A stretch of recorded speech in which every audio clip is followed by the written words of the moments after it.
এটা কি লাগা তিল দিন ছোট তিল গাছ বাইঠাইছে।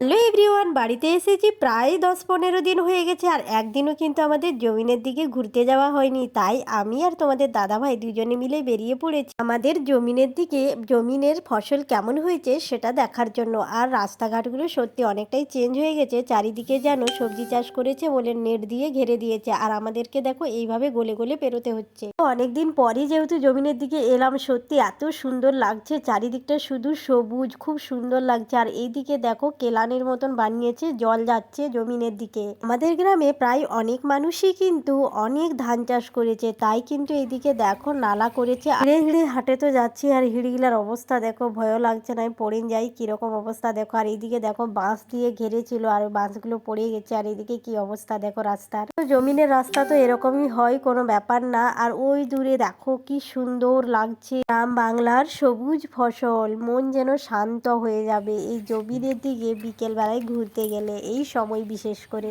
আর এই জায়গাটাতে দেখো যখন সেলোয় জল যায় তখন কিন্তু অনেকটা জল জমা হয়ে যায়, তাই অনেকেই কিন্তু এই জায়গাটাতে স্নানও করে গ্রামের দিকের লোকজন, আর কিন্তু থালা বাসনও মাজে। তো দেখো পুরো কাদো হয়ে আছে রাস্তাটা। আচ্ছা, তোমরা কিন্তু অবশ্যই জানিও মাঠ ঘাট এরকম সবুজ ক্ষেত তোমাদের কেমন লাগে। আমার তো ভীষণ ভালো লাগে। আর আমার এই ভিডিওটা তোমাদের কেমন লাগে একটা ছোট্ট কমেন্টের মাধ্যমে জানিয়ে দাও। আর যদি ভালো লাগে অবশ্যই কিন্তু একটা লাইক করে দেবেন। Bye bye.